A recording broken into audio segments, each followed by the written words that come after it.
All right, welcome back to the channel. Here we are standing in front of this beautiful Sky Raider. She's brought back over here for her condition inspection. So what this video is going to be about is basically a status, give you the status of all the aircraft in the museum here. It's been a few months since I've told you guys about where all the aircraft stand, what they've been doing, what are we going to do with them, and basically an update on everything here. So start with this beautiful Sky Raider. Like I said, we just went and got it from Lone Star where she was on display. Bring her back over here for a condition inspection, which is like an annual, except she's experimental. So we go through the maintenance program and we do the entire inspection by the book, everything that we need to look at. We make sure she's in good status, and once she's ready to fly, to be signed off as airworthy, fully serviced, we'll take her out and make some fun noise with this thing. But hoping to fly her this year in the air shows, but if we're not flying in the air show, we'll definitely fly her around and burn up the pattern here at Ellington at the very least. So let's go check out the MiG-21. Don't have to go very far for this. She's right here. As most of you know, if you've been watching this channel, or Jack's or Ben's, or even Jamie's, I think, has done an update on it.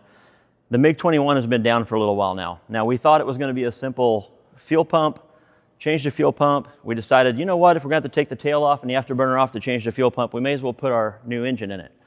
We went ahead and did that, and we actually ran into some problems with the new engine. So, as we sit right now, we are probably going to end up putting a different engine in the MiG-21. So here she still sits.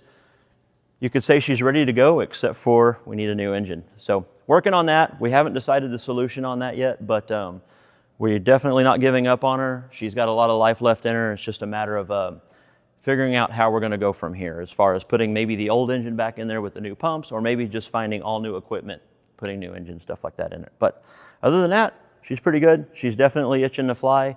We've tried to pull her out and start her a few times, and she's just acting up. So we're just going to pull the plug on that and start over. Kind of a blank sheet with this one, so she needs some love. MiG-15. This is kind of old trusty over here. You know, this is one of the most historical airplanes that we have as far as combat history. This is a 1950 MiG-15. It's actually got Korean combat history. And she's one of those airplanes that just never seems to really have anything wrong with her. She's like an old diesel. You crank her, she starts right up, and we go fly. So we keep her in inspection, we keep her serviced, and whenever Rick decides to go fly her, he's pretty much the only one that flies her.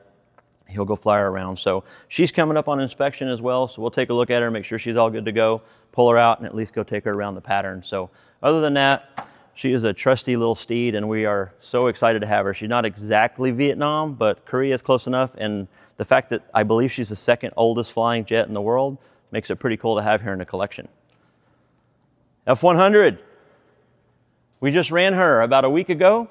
She's serviced, she's ready to go. We could take her out and fly her today if we wanted to. She is good to go. I don't think she needs anything right now. Everything was looking good on her. Again, we were hoping to fly her in the air show this year. I'm not so sure if that's going to happen. We're going to try to push and see if we can, just because I know everybody really loved seeing her fly, including us. You know, we work on these things all year long, so it's always nice to at least pull it out the home show and show everybody what we have. But that's not up to us, of course. But here she is, an airworthy F-100. Just really awesome to have. And actually, at this point, I'm going to invite Chris over here on camera and tell us a little bit about the F-100 and what it takes to keep this girl going. Oh man, it's it's a chore sometimes. It's a very primitive jet. You know, this is 1956. The MiG-15 was 1950. You know, not that much difference in time between them, but you can definitely see the progression of technology as they were experimenting with a lot of these new systems. But they're more primitive versions of those systems that require a lot of more hands-on and handling and prep time. The airplane doesn't help you out a lot. Yeah. So it takes a lot of prep work to get her going and generate a flight. Absolutely. And so as you see the video that we released not long ago of the F-100 actually running, you'll see Chris and Jordan and Charles and everybody running around constantly making sure that she's good to go, pre-servicing and everything. People don't really realize, I think, how much effort it takes to actually get this thing ready to fly. At least an hour or more. Yeah, yeah. And we just couldn't do it without people like Chris. And thank goodness Chris is actually training some of our new people to help service the airplanes. So thanks for that. I hope I get to fly it someday again. Thanks, Chris. No worries. All right, well, the big red girl in the room here, the MiG-17. We got a 1963 MiG-17 here. Of course, I've made a video already about this aircraft and all the other ones, but status, we're excited to say that this one's pretty much ready to fly. We have one micro switch that we're waiting on for the throttle quadrant. That's it. Everything else is ready to go. She's serviced, the leaks are fixed, the radio, we had some avionics issues, we fixed those.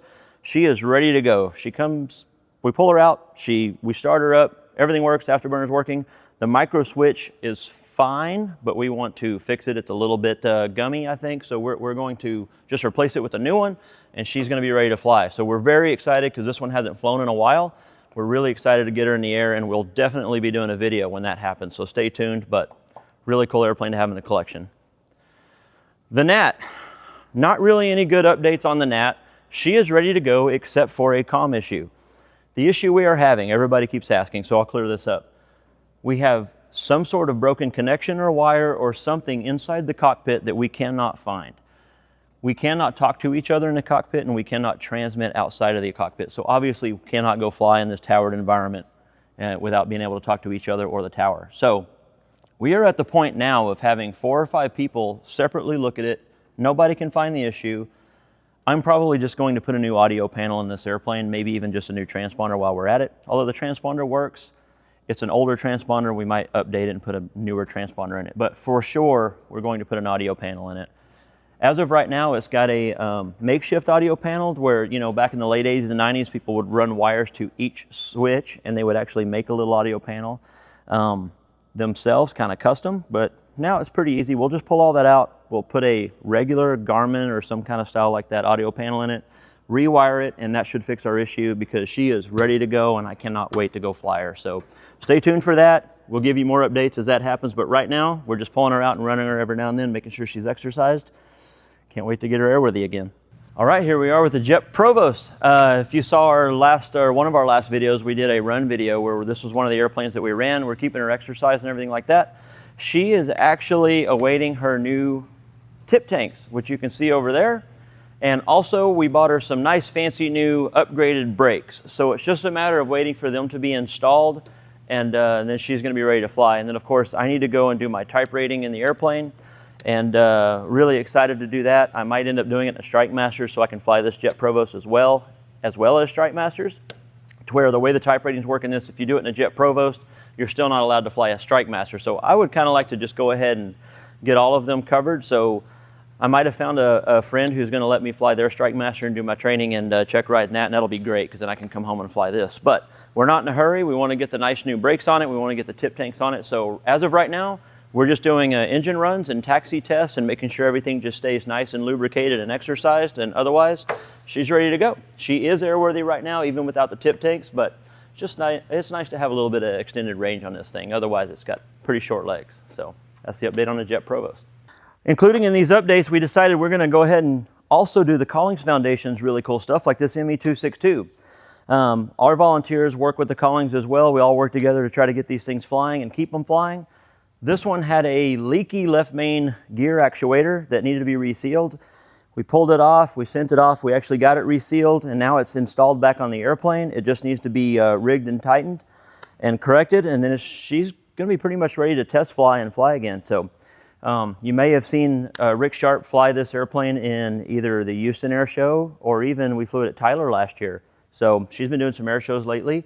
I believe she's got a few air shows coming up this year. When I know which ones they are and when, I'll update you. So, but yeah, this beautiful 262 will be airworthy again soon, and we're all excited to see it. So we'll see. Everybody recognizes this, especially if you watch Jamie's channel, Diesel Thunder. He's got all the information and you know, day-by-day updates on this aircraft. He has a really good channel. If you haven't seen it, definitely go check it out, Diesel Thunder. But F4, 2-engine, both engines ran the other day, as you may have seen on one of our videos, but it's looking really good. It's very exciting progress for everything. During the engine run, they found a couple of leaks that they're going to address, and also the rear canopy actuator needs a little bit of work, and they're working on that. So other than that, the progress that they have made on this F4 is unreal. We're all very excited about it. We're really hoping to see this thing fly maybe by the end of the year. So we'll see. Stay tuned for that. Most of you may have forgotten that we even have this aircraft. This is the Collings Foundation's T-33. Beautiful aircraft, hasn't flown in a while.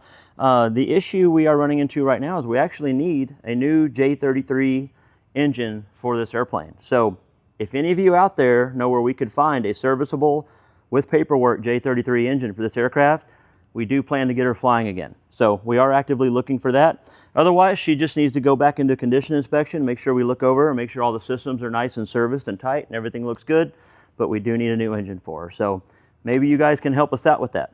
We want to get all these aircraft back in the air, and just because this is a T-33 and we have cool stuff like F-4s and F-100s and A-4s, we still don't want to ignore these very important and historical aircraft as well. So help us get it back in the air. If you have any access to any of this stuff, comment, send us a note, go on the museum's website, let us know. It'd be awesome. Everyone recognizes this one. We just ran it. We actually just flew it yesterday. Rick went up and did some upset recovery training with the guy, and they had a lot of fun. She is running great. She's good to go. She's signed off. Everything's looking really good on this one. This is the Collings Foundation's TA4F, which I'm sure you've seen several videos. I've only gotten to fly this one once. I'm really excited to fly it a lot more coming up here. But as of right now, status is good. There's nothing that she really needs right now. She's really holding. All the systems are looking good. All the leaks that were formerly in there seem to be looking really good. Everything's, I don't really have any downsides to this one. So we're really excited to have her over here at Lone Star. As you can see, this is one of the few times that she's been on display right here with 518. Most of you might know that I fly this airplane most of all, as far as the A4s go.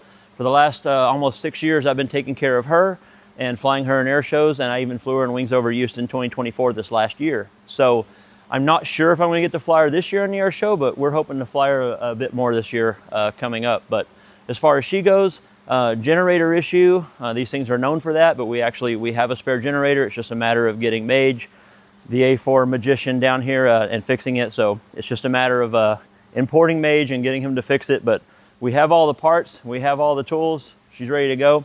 I have been running her, keeping her exercised. Everything's looking really good on 518 as well. So just take a minute to look around at this beautiful museum. These two TA4s, both airworthy TA4s, in the same room together.